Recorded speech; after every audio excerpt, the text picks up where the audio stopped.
On the evening of the 22nd of February, 1797, 1,400 French soldiers landed in a remote bay in Wales. Commanded by an Irish American, they were made up of the dregs of the French army, including men released from prison. But they hadn't counted on finding a wrecked ship with a cargo of wine, or the wife of the local cobbler, armed with a pitchfork. This is the chaotic, almost comic, and little remembered story of the last invasion of mainland Britain by a foreign army in 1797.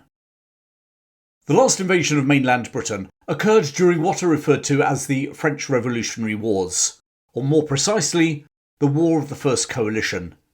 This war, starting in 1792, pitted France, who wanted to spread their revolutionary message, against a variety of European powers such as Austria, Prussia and Great Britain, who certainly did not want that. The invasion of Britain was the brainchild of General Louis Lazare Hoche, the 29-year-old who defeated the British-backed Royalist forces in northern France in 1796. That victory not only enhanced his military reputation, but also his hatred for the British.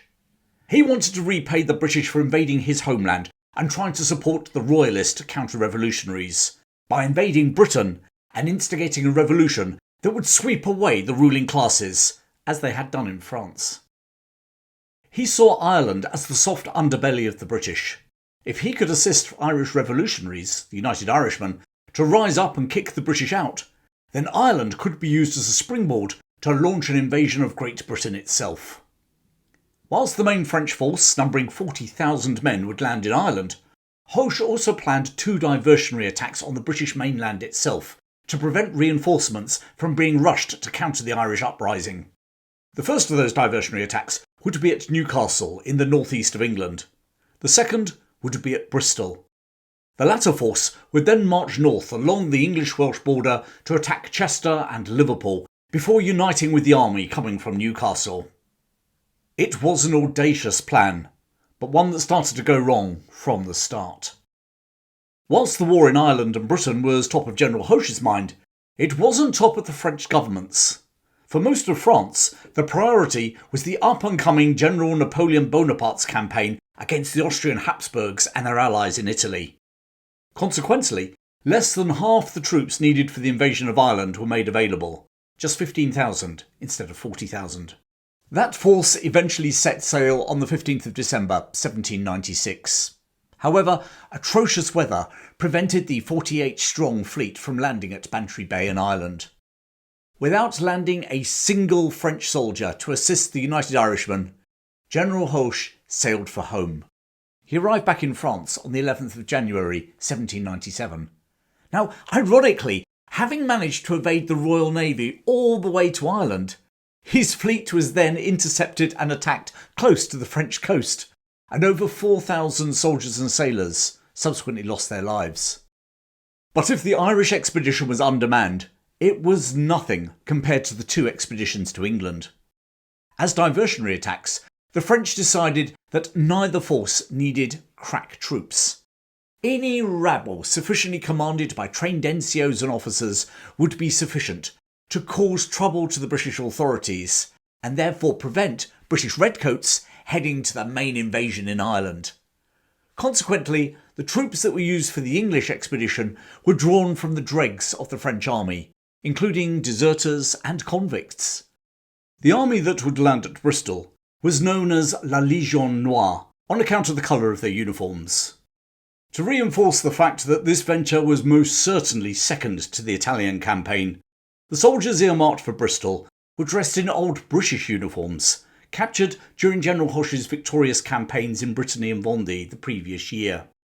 Naturally, French soldiers couldn't wear British red, so the tunics were dyed to a dark brown or black colour.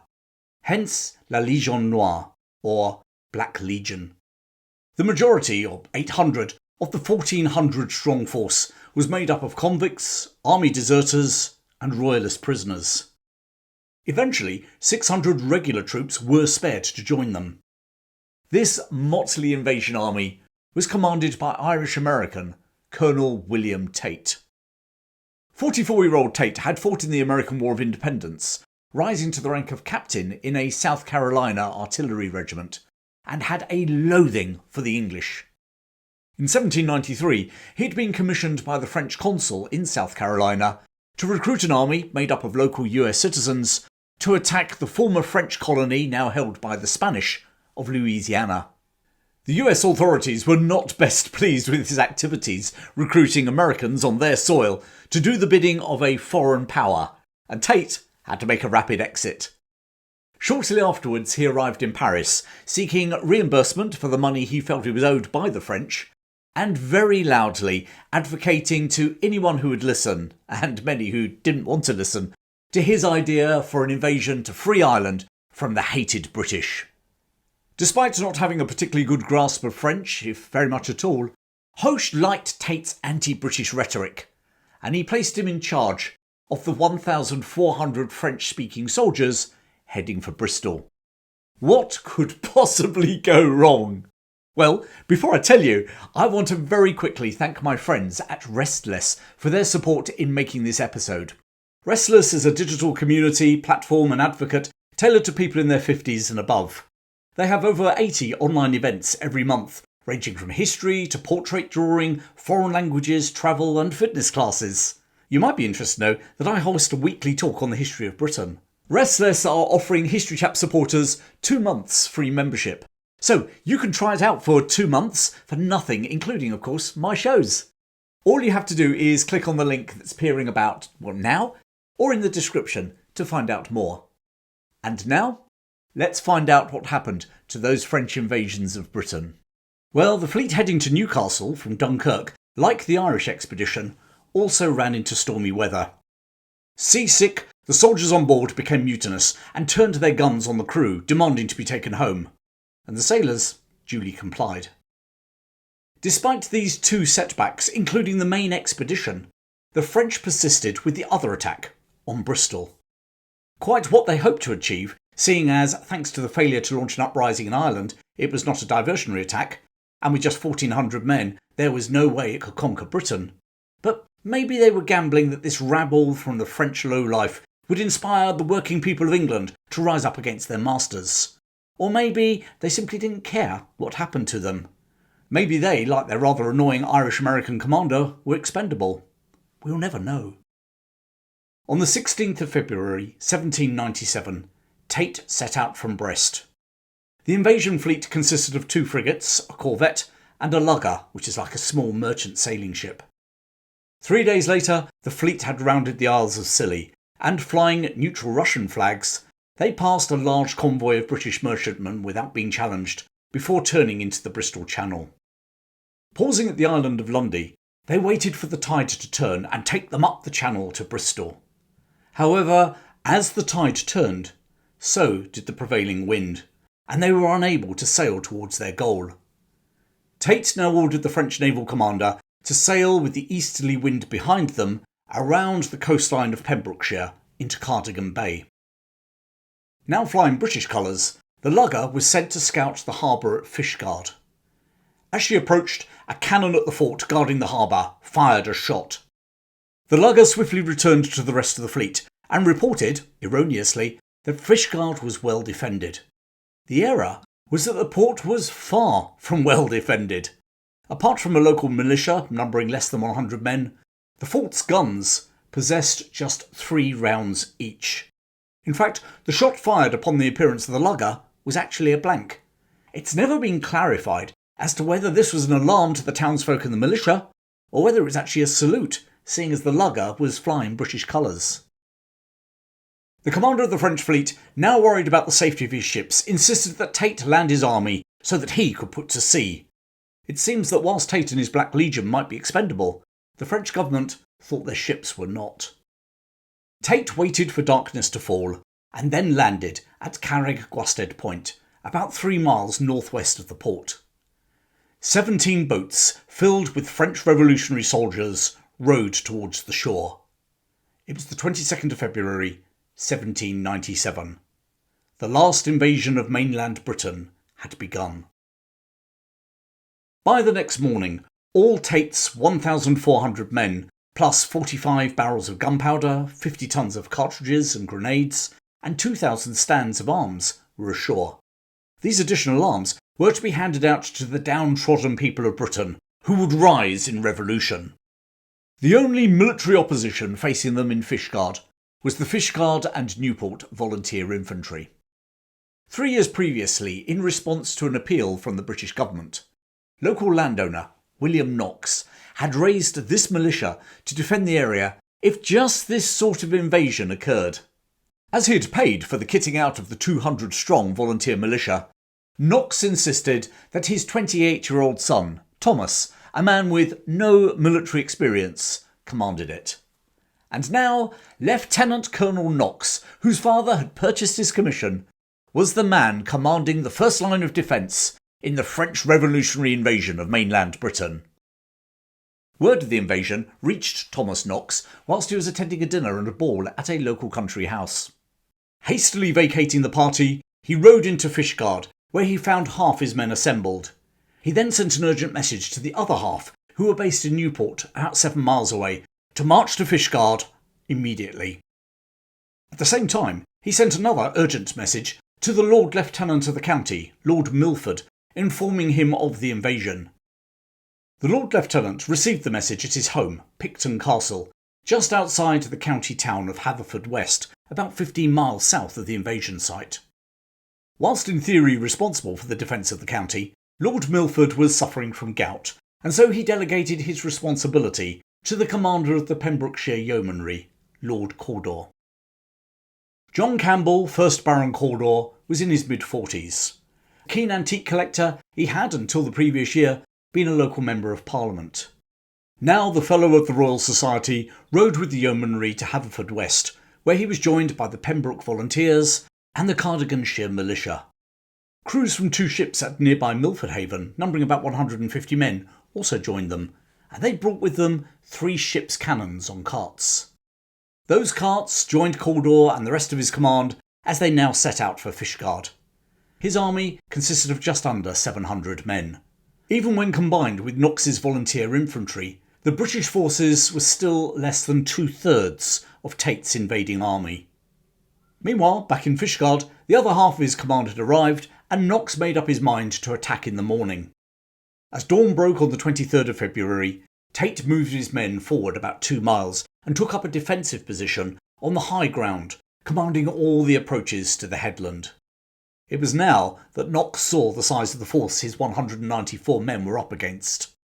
Outnumbered 7-1, he decided to abandon the town and retreat towards Haverfordwest in the hope of meeting reinforcements. As part of his evacuation, he ordered the 9 cannon in the Fishguard fort to be spiked. The skeleton crew of ageing gunners refused to do so, but they did load the pitiful amount of powder and cannonballs that they did possess onto a cart and fell in behind the retreating column. 8 miles down the road, whilst pausing for lunch, they met Lord Cawdor coming in the other direction. Despite the fact that there was an invading army just up the road, Knox and Cawdor now had an argument as to who was in overall command. Whether it was pulling rank as the former Member of Parliament or the fact that he had brought more troops, but eventually it was agreed that Cawdor held seniority. And with that little matter settled, the various volunteer militiamen and mounted yeomanry continued their advance on Fishguard. By now, Colonel Tate was having his own problems. Having put Tate's men ashore, the French fleet, true to their orders, had weighed anchor and sailed away.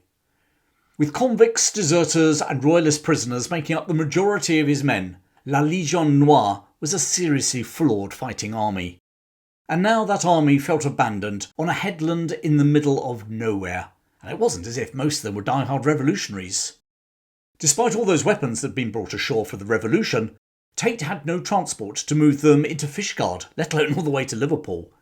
And despite General Hoche's predictions, the British, if the locals were anything to go by, weren't that keen to embrace liberty, equality and fraternity. Indeed, they'd taken matters into their own hands and killed several of his men already. But the most terrifying opponent they faced was the 47-year-old wife of the local cobbler, Jemima Nicholas. Armed with a pitchfork, she had captured 12 French soldiers single-handed. With her pitchfork prodding their backs, she marched them into St Mary's Church in Fishguard, where she promptly locked them up. She then headed back out of town to find some more Frenchmen. Jemima became a local legend and was referred to as Jemima IV or Jemima the Great. A grateful British Parliament awarded her a pension of £50 a year for the rest of her life. And into this volatile and demoralising situation, to say nothing of Jemima on the rampage, there now descended a scene akin to the classic black and white British comedy film Whiskey Galore. A few weeks beforehand, a Portuguese merchant ship had been wrecked on the nearby coastline. Locals had raided the wreck to reallocate its cargo, which just so happened to consist of a shipment of wine. The locals had been stashing it in barns, farmhouses, and, well, anywhere else where the authorities would not find it. And they hadn't. But the ragtag army of Colonel Tate certainly found them. And now they went on a drunken, looting spree, and any sense of discipline broke down. Men were refusing to obey orders, others seemed to have just simply disappeared completely, and a large number were 10 sheets to the wind. As evening came on the 23rd of February, Lord Cawdor, having ordered his drummers to make as much noise as possible, arrived in Fishguard, which Tate and his French force still hadn't occupied. He had about 800 men at his disposal, plus those 3 cannon. With darkness falling, he decided to wait until the morning before advancing any further, which was just as well, as the French, or at least those capable of still standing, had prepared an ambush under another Irish officer, Lieutenant Barry St. Leger. At about the same time, Tate was also looking at his options. Here he was, stuck on a headland, with an army, a large part of whom didn't want to be there, who felt they'd been abandoned to their fate by the Navy, and many of whom were hardly capable of standing, let alone fighting. And down in Fishguard, he was aware, thanks to those loud drums, that the British army had arrived. Later that evening he sent 2 French officers under a white flag into Fishguard. They were taken to the pub in the town, the Royal Oak, where Cawdor had set up his headquarters. The Frenchmen sought to negotiate a conditional surrender. Cawdor bluffed and said that his forces were larger than they were, and as it was pitch black, the French had no way of verifying his claim. The British commander sent them back to Colonel Tate with an ultimatum: surrender by 10 a.m. the following day, or Cawdor would attack. On the morning of the 24th of February, 1797, the British forces lined up in battle order on Goodwick Sands, just outside Fishguard. Facing them was Tate's ramshackle Legion Noire. Up on the cliffs, the townspeople came to watch, including local women in Welsh traditional costume.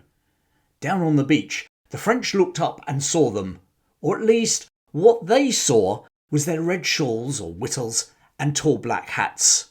And from that angle, the French actually thought they were British infantry. So it looked like to the French that Cawdor hadn't been bluffing at all.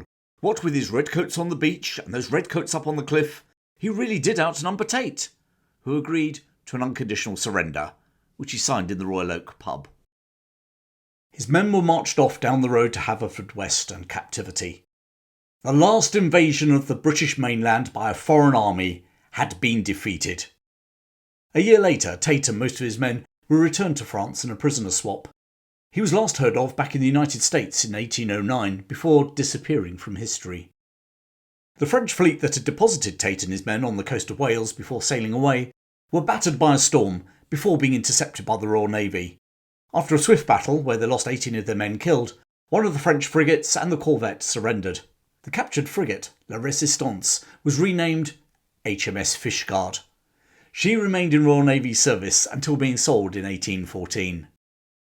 The Pembrokeshire Yeomanry were later to receive the battle honour of Fishguard. Its successor is 157 Welsh Regiment, Royal Logistics Corps, in the Army Reserve. The Yeomanry's commander, Lord Cawdor, would go on to become Mayor of Carmarthen.